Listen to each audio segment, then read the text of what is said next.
Hello ನಮಸ್ಕಾರ, ನೀವು ನೋಡ್ತಾ ಇದ್ದೀರಾ ನ್ಯೂಸ್ ಫಸ್ಟ್. ನಾನು ರಕ್ಷತ್ ಶೆಟ್ಟಿ. ಈಗ ಹೆಡ್ಲೈನ್ಸ್.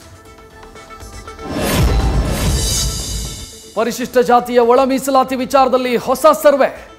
ಹೈಕೋರ್ಟ್ ನಿವೃತ್ತ ನ್ಯಾಯಮೂರ್ತಿ ನಾಗಮೋಹನ್ ದಾಸ್ ಅಧ್ಯಕ್ಷತೆಯ ಏಕಸದಸ್ಯ ಆಯೋಗದಿಂದ ಸಮೀಕ್ಷೆ. ಮನೆ ಮನೆಗೆ ಹೋಗಿ ವಿವರ ಸಂಗ್ರಹಿಸಲು ವರದಿ ಕೊಡಲು 60 ದಿನದ ಗಡುವು.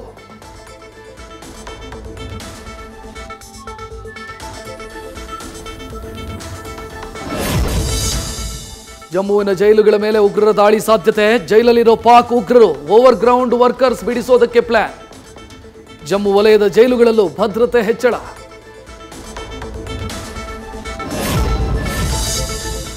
ಭಾರತ ಪಾಕಿಸ್ತಾನ ನಡುವೆ ಯುದ್ಧದ ಕಾರ್ಮೋಡ.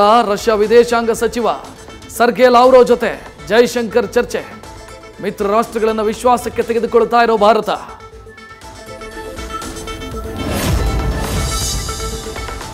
ಇವತ್ತು ಜಪಾನ್ ರಕ್ಷಣಾ ಸಚಿವರ ಜೊತೆ ರಾಜನಾಥ್ ಸಿಂಗ್ ಚರ್ಚೆ.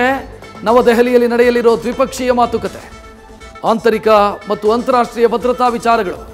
ರಕ್ಷಣಾ ಕ್ಷೇತ್ರದ ಸಹಕಾರ ಒಪ್ಪಂದ ಸಾಧ್ಯತೆ. ಪಾಕ್ಗೆ ಹರಿತಾ ಇದ್ದ ಚಿನಾಬ್ ನದಿ ನೀರಿನ ಹರಿವು ಬಂದ್. ಅಧಿಕೃತವಾಗಿ ಹರಿವು ನಿಲ್ಲಿಸಿದ ಭಾರತ. ಸಿಂಧೂ ನದಿ ನೀರು ಹಂಚಿಕೆ ಒಪ್ಪಂದ ಸಸ್ಪೆಂಡ್ ಹಿನ್ನೆಲೆ ಭಾರತದಿಂದ ಕ್ರಮ.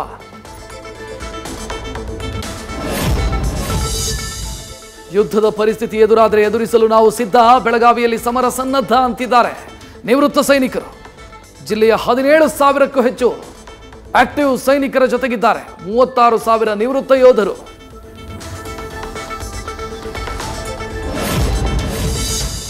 ಯುದ್ಧ ಸುಳಿವು ಬೆನ್ನಲ್ಲೇ ಶಸ್ತ್ರಾಸ್ತ್ರ ಕಾರ್ಖಾನೆಗಳ ದೀರ್ಘ ರಜೆ ರದ್ದು. ದೇಶದ 12 ಶಸ್ತ್ರಾಸ್ತ್ರ ಕಾರ್ಖಾನೆಗಳ ಸಮೂಹ. ಎಂಐಎಲ್ ಸಿಬ್ಬಂದಿಯ ರಜೆಗೆ ಬ್ರೇಕ್. ಮುಂದಿನ 2 ತಿಂಗಳವರೆಗೆ 2 ದಿನಕ್ಕಿಂತ ಹೆಚ್ಚು ರಜೆ ತೆಗೆದುಕೊಳ್ಳದಂತೆ ಸೂಚನೆ.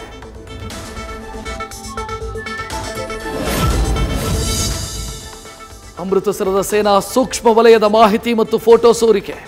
ಕೇವಲ 5ರಿಂದ 10 ಸಾವಿರಕ್ಕೆ ಸೇನೆಯ ಮಾಹಿತಿ ನೀಡುತ್ತಿದ್ದವರ ಬಂಧನ. ಪಾಕಿಸ್ತಾನಕ್ಕೆ ಮಾಹಿತಿ ಕೊಡ್ತಿದ್ದವರಿಗೆ ಪಂಜಾಬ್ ಪೊಲೀಸರಿಂದ ಖೋಳ.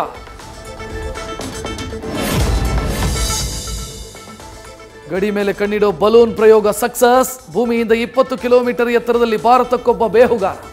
ಕೆಲವೇ ದೇಶಗಳು ಹೊಂದಿರೋ ಸಾಧನೆ ಮಾಡಿ ಮೈಲುಗಲ್ಲು.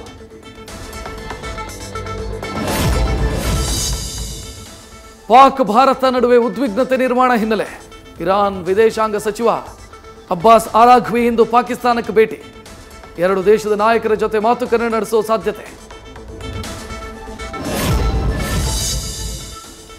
ಪಾಕಿಸ್ತಾನದ ಕರಾಚಿ ಬಂದರಿಗೆ ಬಂದ ಟರ್ಕಿ ಹಡಗು.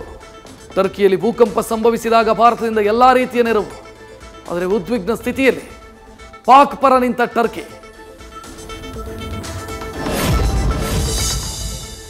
ತುರ್ತು ಅಧಿವೇಶನ ಕರೆದ ಪಾಕಿಸ್ತಾನ ಸರ್ಕಾರ. ಭಾರತದಿಂದ ದಾಳಿ ಮತ್ತು ಉಗ್ರರ ಬಗ್ಗೆ ಚರ್ಚೆ ಸಾಧ್ಯತೆ. ಸದನದಲ್ಲಿ ಪಾಕ್ ಮುಂದಿನ ನಡೆ, ಸದ್ಯದ ಪರಿಸ್ಥಿತಿ ಬಗ್ಗೆ ಸಮಾಲೋಚನೆ. ಭಾರತ ಪಾಕ್ ಮಧ್ಯೆ ಉದ್ವಿಗ್ನತೆ. ಇವತ್ತು ವಿಶ್ವಸಂಸ್ಥೆ ಭದ್ರತಾ ಮಂಡಳಿಯ ಸಭೆ. ಪಹಲ್ಗಾಮ್ನಲ್ಲಿ ಪಾಕ್ ಉಗ್ರರೇ ದಾಳಿ ನಡೆಸಿದ್ದಾರೆ ಅಂತ ಭಾರತದಿಂದ ಮನದಟ್ಟು. ಉದ್ವಿಗ್ನತೆ ಶಮನಕ್ಕೆ ಕ್ರಮ ಕೈಗೊಳ್ಳಲು ನಿರ್ಣಯ ಸಾಧ್ಯತೆ.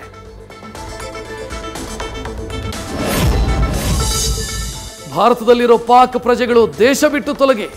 ವಿಜಯಪುರದಲ್ಲಿಂದು ಬಿಜೆಪಿಯಿಂದ ಹೋರಾಟ. ಪ್ರತಿಭಟನೆ ನಡೆಸಿ ಜಿಲ್ಲಾಧಿಕಾರಿಗಳ ಮೂಲಕ ಸರ್ಕಾರಕ್ಕೆ ಮನವಿ.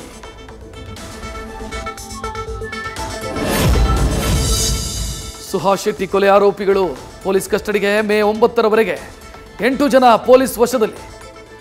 ಮಂಗಳೂರು ಕೋರ್ಟ್ನಿಂದ ಆದೇಶ.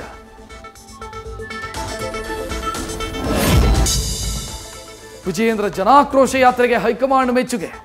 ರಾಜ್ಯದಲ್ಲಿ ಬಿಜೆಪಿ ಬಲವರ್ಧನೆಯಾಗ್ತಿದೆ ಅಂತ ವರಿಷ್ಠರ ಸಂತಸ. ಮೇ 11ಕ್ಕೆ ಹುಬ್ಬಳ್ಳಿಯಲ್ಲಿ ಸಮಾರೋಪದಲ್ಲಿ ಭಾಗಿಯಾಗೋ ಭರವಸೆ. ಉತ್ತರಾಖಂಡ್ನಲ್ಲಿ ಭಾರೀ ಮಳೆ ಮತ್ತು ಭೂಕುಸಿತಕ್ಕೆ ಜನಜೀವನ ಅಸ್ತವ್ಯಸ್ತ.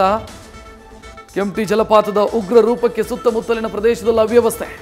ಹತ್ತಿರದ ಅಂಗಡಿಗಳು ಕೂಡ ನೀರಿನ ರಭಸಕ್ಕೆ ಸಿಲುಕಿ ತತ್ತರ.